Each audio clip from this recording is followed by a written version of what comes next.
While visiting my parents for my birthday, my father told the table. He was born a disappointment and proved me right every day since. If his mother hadn't begged me, I would have sent him to the army. Maybe they'd have beaten some worth into him. My mother nodded silently. My sister snorted and added, he'd probably trip over his own feet on the first day and cry for his mom. Everyone laughed while I sat there smiling. Last night, they was outside my apartment, screaming at my window. The look on their face on the door cam was priceless. So I turned 31 last month. Shouldn't be a big deal, right? Just another year closer to the grave, lol. But my mom kept texting about how they needed to see me and how family is everything. Yeah, tell that to my therapist's bank account. I guess I should explain that my relationship with my family is complicated. And by complicated, I mean that they've spent my entire life making me feel like the human equivalent of a participation trophy. My dad, Glenn, has always been the type who shows love through criticism, except without the love part. Mom, Terry, is more of the silent enabler, and my sister Kristen somehow managed to inhale all the golden child oxygen in our house. I hadn't been home in like 8 months. Not since last Christmas when Dad spent dinner explaining to my aunt how disappointed he was that I wasted my potential on computer nonsense instead of real work, whatever that means. I'd stopped defending myself years ago. What's the point when someone's already written your story for you? But there I was, driving 2 hours to my hometown on a Thursday night, listening to some true crime podcast to prepare myself for the family murder scene I was voluntarily entering. The mental gymnastics I do to convince myself this time will be different should qualify me for the Olympics. The house looked the same. Same peeling paint on the garage door, same garden gnome with the chipped hat, same feeling of dread as I parked on the street instead of the driveway because Dad always complained about oil spots. Mom hugged me at the door like I'd returned from war. Dad grunted from his recliner without looking away from the TV. Kristen was late as usual. Some things never change. Dinner was Mom's lasagna, which is objectively the only thing worth coming home for. We sat around the dining table, the one with the wobbly leg that Dad refuses to fix because it's fine if you don't lean on it. The conversation was the usual highlight reel of Kristen's achievements. Her kids are apparently reading at a level that would make Shakespeare jealous. And neighborhood gossip about people I barely remember. Then Mom brought out a small store-bought cake with a single candle. Apparently they remembered my birthday. Plot twist. Dad finally looked at me directly and raised his beer. I should have seen it coming. The calm before the storm and all that. To Wesley, he said. And then it happened. He was born a disappointment and proved me right every day since. If his mother hadn't begged me, I would have sent him to the army. Maybe they'd have beaten some worth into him. The room went quiet except for my mom's nervous laugh. She nodded along silently like this was just another one of Dad's jokes. 31 years of the same script. Kristen snorted and added that I'd probably trip over my own feet on the first day and cry for my mom. Everyone laughed. The greatest hits album of Wesley's inadequacy was playing at full volume. But here's the weird part. I just sat there smiling. Not the awkward grimace I usually wear when they do this. A genuine smile. Because something inside me just broke. Or maybe it finally fixed itself. Hard to tell the difference sometimes. See, I've spent my whole life trying to prove them wrong. Trying to earn the approval of people who decided long ago that I wasn't worth approving of. And in that moment, with chocolate cake sitting in front of me like some sick consolation prize for enduring another year of existence in their eyes, I realized I didn't give a fuck anymore. I ate my cake. I thanked my mother. I listened to more stories about how amazing everyone else's lives were, and I felt nothing. Like actually nothing. It was the most peaceful birthday I'd had in years. On the drive home, I called my best friend Ryan and told him what happened. He went full rage mode, calling my family every name in the Urban Dictionary. I just laughed. He asked if I was having some kind of breakdown. Maybe I was. For context, I'm doing fine. Better than fine. I've got my own place. I've got money saved. I've got friends who don't treat me like I'm one evolutionary step above pond scum. But my family still sees me as the kid who couldn't catch a baseball and cried when the other boys made fun of him. The next morning, I woke up to text from Mom saying how nice it was to see me. Nothing about Dad's toast, nothing about Kristen's comment, just thanks for coming, like we'd had a normal family dinner where everyone wasn't emotionally waterboarding the birthday boy. I didn't respond. For the first time ever, I just didn't. A week went by, then another. Mom's texts got more frequent. Are you okay? Did something happen? Please respond. The audacity was almost impressive. Then Dad called. I let it go to voicemail. He left a message about helping him install some smart home stuff because you're good with that computer crap. Not even a hint of awareness. It's been 3 weeks now. I've saved every text. Recorded Dad's voicemails. Screenshot Kristen's passive-aggressive FB messages, asking if I'm being dramatic again. Last night I spent hours going through old family photos, emails, texts, documenting the pattern. 20 years of receipts. It's wild how clearly you can see the dysfunction when you're not drowning in it. You know what else I found? Dad's retirement plan is basically non-existent. Their house has 2 mortgages. Kristen's successful business she brags about is hemorrhaging money. And guess who co-signed those loans? Yep, here's the thing. I'm not going to do anything crazy. I'm not planning some elaborate scheme. I'm just going to stop being their emotional punching bag and their safety net at the same time. They don't know that I know about their financial situation. They don't know that I've been talking to a therapist for years about their emotional abuse. They don't know that the computer nonsense they mock has put me in a position to completely walk away. They still think I need them. They have no idea that they're the ones who need me. So now, I'm just waiting. Birthday dinner was a month ago. Christmas is coming. Mom's already texting about plans. Dad's hinting about help with bills. Kristen's kids want the new gaming system that she definitely can't afford. For 31 years, I've been trying to earn a place at their table. Now I'm building my own. And they're not invited. This is just the beginning. I've taken the first step by simply not responding. And they're already unraveling. Imagine what happens when they realize I'm never coming back to that table. But TBH, the weirdest part, I don't even feel angry anymore. I feel free. Update coming soon. Trust me, this story is just getting started. Update 1. Wow, didn't expect my last post to blow up like that. TAX for all the support and the DMs. Some of you guys have family stories that make mine look like a Disney movie LOL. It's been 6 months since the birthday dinner incident. A lot has changed, but also nothing has changed, if that makes sense. Family dynamics are weird like that. So after going radio silent for about a month, I finally responded to one of my mom's texts. Just a basic, been busy, all good type of message. Enough to keep her from filing a missing persons report, but not enough to actually engage. It's amazing how the bar is literally on the ground for me, but they expect me to pole vault over skyscrapers. Dad never noticed I was ignoring him because, surprise, he only calls when he needs something. Classic Glenn behavior. My sister Kristen sent me a novel-length FB message about how I was tearing the family apart by not responding to mom's texts immediately. The irony of her defending the family unity while simultaneously treating me like garbage was chef's kiss. Anyway, Christmas rolled around. I told him I couldn't make it. Had a work thing. Mom sounded devastated on the phone. Dad grunted something about me always putting other things first. I muted the call and scrolled through Twitter while they guilt-tripped the void. Progress, I guess? The real tea started brewing in January. Remember how I mentioned their financial situation was a dumpster fire?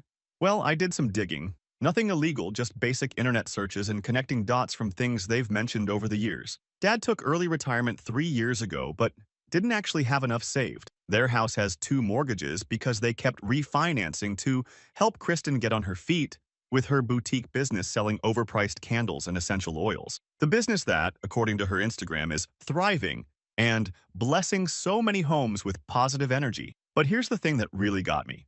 Every year, for as long as I can remember, Dad has asked me to loan him money for random expenses, car repairs, medical bills, new roof. I always sent it, knowing I'd never see that money again. I just accepted it as the tax I paid for being born a disappointment. In February, right on schedule, Dad called about the property taxes being higher than expected, asked if I could help out with $2,000. I didn't say no exactly. I just said I'd have to check my finances and get back to him. Then, I didn't. He called again 3 days later, left a voicemail about how family supports family and how he wouldn't ask if it wasn't important. I saved the voicemail and didn't call back. Mom texted next, said Dad was too proud to admit they were struggling, said she wouldn't ask if they had any other option, said they'd pay me back as soon as things turn around. I responded with, I'm a bit tight right now too. Have you asked Kristen?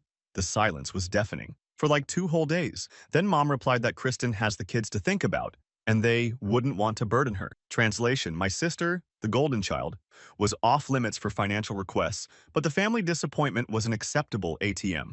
I didn't respond again. March came, I checked their county's public records website. Property tax was still unpaid. Late fees accruing. I felt a weird mix of guilt and satisfaction scrolling through those records at 2 a.m. while eating stale Cheetos in my boxers. Not my proudest moment, but not my worst either. Dad called again in April, this time about the second mortgage payment being temporarily difficult. Asked for $3,000. I told him I was having my own financial issues. He switched tactics immediately, offering to help me budget better, since I was obviously not managing my money well. The audacity of this man asking me for money while simultaneously criticizing my financial decisions. I just laughed and said I'd figure it out. Meanwhile, Kristen's candle business was tanking. Not that she'd admit it publicly, but her posts went from blessed to serve so many amazing customers to vague inspirational quotes about weathering storms and true entrepreneurs never give up. Classic MLM death spiral. Mom started sending me links to job postings near their town. Subtle as a sledgehammer, that woman. I didn't respond to any of them, but I did notice they were all paying about half what I make now. They still think I'm scraping by on entry-level wages because I never corrected their assumptions. In May, I got a text from my aunt, Dad's sister, asking if everything was okay with my parents. Apparently, they had asked to borrow money from her too. First time in decades, she was concerned. I played dumb and said as far as I knew everything was fine. She mentioned Dad seemed stressed about retirement funds not performing as expected. Translation: the money was gone, and they were panicking. I started getting emails from Dad with links to articles about supporting aging parents and filial responsibility laws. Subtle psychological warfare. I ignored those too. By June, things got more desperate. Mom called crying one night, said they might lose the house if they couldn't catch up on payments, asked if I could move back home to help out by paying rent to them instead of wasting money on my apartment. I almost caved. Almost. But then she added, "Your father always said you'd come through eventually, once you grew up enough to understand family obligations." And just like that, my spine re-solidified. The guilt evaporated. They weren't seeing me as a son they loved and needed help from. They were seeing me as the disappointing investment that might finally pay off. July brought the first real domino fall. I got a call from Dad that was different from the others. His voice had this edge I'd never heard before. Fear. Real fear. Not manipulation. He said they'd received a letter about foreclosure proceedings if they didn't bring the mortgage current within 30 days. He didn't ask for money this time. Just started talking about how they might need to sell the house and downsize, how the market was terrible right now, how they'd lose their retirement nest egg, how Kristen was having her own problems and couldn't help.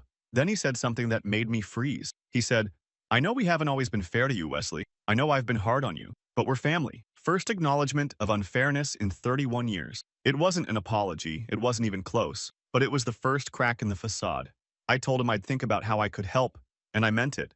I did think about it, for about 6 hours. Then, I made a decision. I called a friend who works in real estate investing, asked about properties in pre-foreclosure in my parents' zip code. He sent me a list. Their address was on it. The amount needed to bring it current was just under $20,000. I had the money. I could have sent it.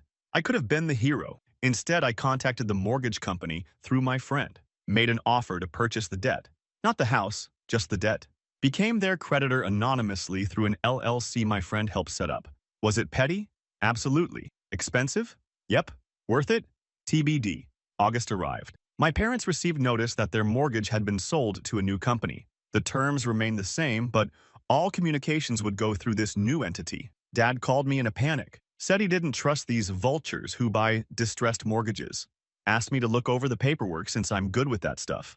I agreed and had him email me everything. Reading their financial documents was eye-opening. The interest rate was predatory. The terms were terrible. They'd been refinancing every few years, each time with worse conditions. No wonder they were drowning. I told Dad the new company seemed legitimate, but suggested he try to negotiate better terms. He said he'd try, but didn't sound hopeful. The real kicker came when I found out from the documents that they'd taken out a loan 3 years ago for $50,000 to invest in a business opportunity. Kristen's candles. $50,000 that they'd never see again, while telling me I was wasting my potential. 2 weeks later, Dad called again. The new mortgage company had denied their hardship request. Payment was due in full or foreclosure would proceed. He wasn't asking me for money anymore. He was just defeated. For the first time in my life, I heard my father's voice break. He said, "I don't know what to do, Wesley." I stayed silent for a moment, then told him I'd come visit that weekend to help figure things out. He thanked me. Actually, thanked me. No backhanded compliment. No criticism. Just gratitude. I drove to their house that Saturday. The lawn was overgrown. The garden gnome had fallen over. Small signs of their world unraveling. Mom hugged me like I was returning from war again. Dad shook my hand, his grip weaker than I remembered. We sat at the kitchen table. Not the dining room with the wobbly-legged table, but the small kitchen table where real conversations happened when I was a kid. They laid out all their financial troubles. The mortgage, Dad's medical bills they hadn't mentioned before, Kristen's business loans they'd guaranteed, the retirement account that was almost empty. They were drowning, and they knew it. Then Mom said something unexpected. She said, "We should have listened to you years ago when you told us Kristen's business plan didn't make sense." Wait, what? They were acknowledging I had been right about something? The simulation was clearly glitching. Dad nodded along, said I had always been good with numbers and they should have valued that more. It wasn't an apology for the birthday dinner. It wasn't an apology for 31 years of emotional abuse. But it was something. I told them I'd help. I'd look at their finances and see what could be done. They seemed relieved, hopeful even.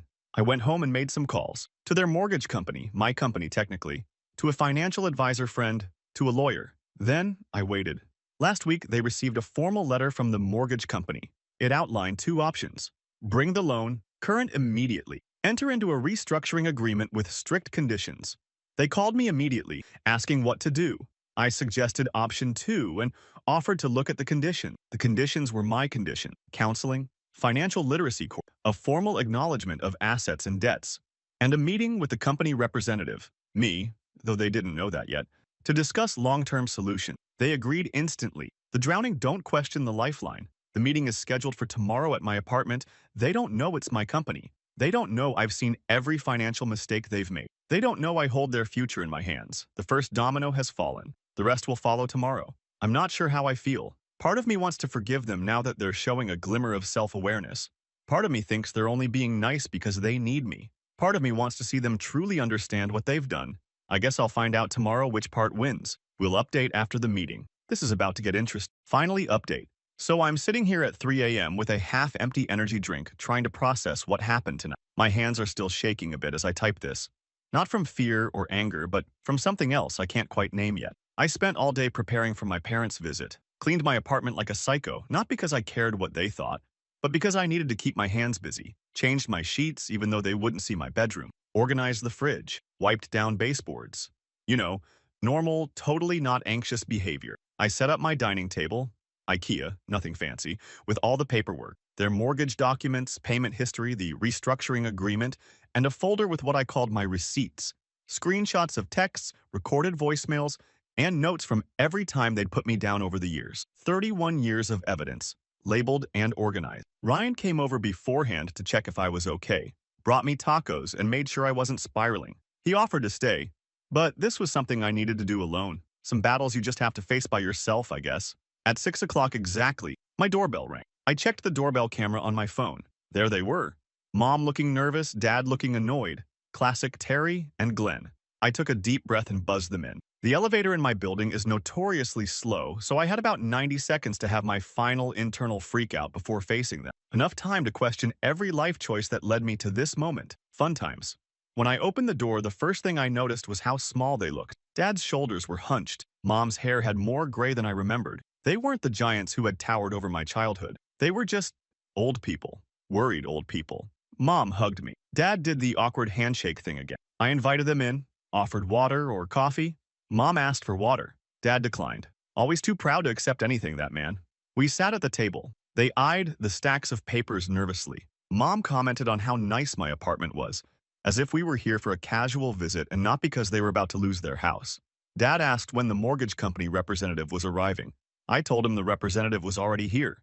They looked around, confused, and then I slid the LLC registration across the table, the one with my name as the sole member, the one that now held their mortgage. The silence was so thick you could have cut it with a knife. Mom's face went from confusion to shock. Dad's went from confusion to anger in about 3 seconds flat. He started sputtering about tricks and deception, asked if this was some kind of joke. His face turned that particular shade of red I remembered from childhood punishment. Mom just kept looking back and forth between me and the paper, like her brain couldn't process the information. I stayed calm, told them it wasn't a joke, explained how I'd purchased their debt legally, how I was now, effectively, their lender, how their financial future was in my hands. Dad stood up so fast his chair almost fell over, started pacing around my living room, ranting about betrayal and family loyalty. The irony was apparently lost on him. Mom started crying quietly, not the loud, dramatic sobs she usually deployed when she wanted attention, but silent tears that seemed more genuine. I let Dad rant. Let him get it all out. The whole time I just sat there, calm as could be, sipping my water. I'd been rehearsing this moment in my head for months, and now that it was here, I felt strangely detached, like I was watching a movie of my life instead of living it. When he finally ran out of steam, I opened the folder of receipts, pulled out the transcript from my birthday dinner, read it back to them word for word. Dad tried to brush it off as a joke, said I was too sensitive, always had been. Mom said they never meant to hurt me, said family just talks that way sometimes. I played the recording. The actual audio. The sound of their laughter after Kristen's comment about me tripping and crying. The sound of my silence. Mom stopped making excuses then. Just looked down at her hands. Dad switched tactics. Said I was getting revenge for some hurt feelings by destroying their lives. Asked if that made me happy. If that made me feel like a big man. I told him that this wasn't about revenge. It was about accountability. And then I laid out my terms. 1. They would acknowledge, in writing, the pattern of emotional abuse. 2. They would attend family counseling with. 3. They would take financial literacy. 4. They would never again comment on my life choices. 5. They would restructure the mortgage with fair terms that they could actually afford. If they agreed to all 5, I would help them keep their house and rebuild their financial stability. If not, I would proceed with the foreclosure. Dad called me every name in the book, said I was blackmailing them, manipulating them, using their misfortune against them. Rich coming from him, TBH. I just sat there, letting the storm wash over me. This was the last gasp of his control over me, and we both knew it. Mom finally spoke up, asked Dad to sit down and be quiet. Actually, told him to shut up. In 31 years, I had never heard her tell him to shut up. She looked at me with red-rimmed eyes and asked if I hated them. Not angrily, not defensively, just a simple, broken question. And that's when I felt it crack, that wall I'd built between us. Because the truth was, I didn't hate them. I wanted to. God, I wanted to. It would have been easier, but I didn't. I told her no. I didn't hate them. I just wanted them to see me, the real me, not the disappointment they'd decided I was when I was still learning to walk. I wanted them to take responsibility for the pain they'd caused. I wanted them to do better. Mom started crying again. Said she had failed me as a mother. Said she should have stood up for me. Said she was sorry. Dad was silent for a long time. The kind of heavy silence that feels like it might never end. Then he looked at the papers on the table, at the mortgage, at the transcripts, at the restructuring agreement with my terms. And he broke. Not dramatically, not with tears and wailing, but with a simple, quiet admission. Said he had been wrong about me. Said he had been jealous, if he was being honest. Jealous that I had found my own path instead of following his. Jealous that I had built something he didn't understand. I didn't know what to say. 31 years of wanting to hear those words, and when they finally came, I had no response prepared. We sat in silence for a few minutes. Not comfortable silence, but not the hostile silence of before either, just processing silence. Then, I pulled out the restructured mortgage agreement, showed them the terms, lower interest, extended payoff period, manageable monthly payments, explained how we could make it work if they were serious about changing. Dad asked why I would help them after everything, a fair question. I told him because I was better than the example they had set.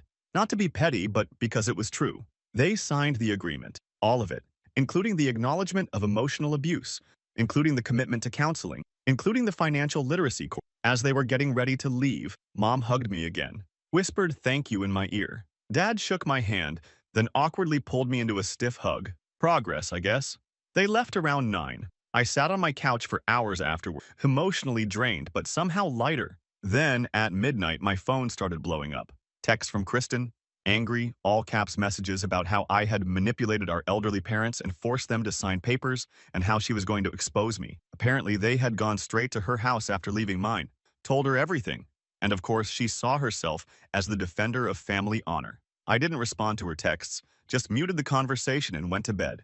At 1 a.m., my doorbell started ringing. Over and over. I checked the camera. Kristen was there, looking like she was about to explode. I didn't answer, just watched through the app as she rang again and again, then started pounding on the door. Then she moved to the window, screaming my name, demanding I come out and face her.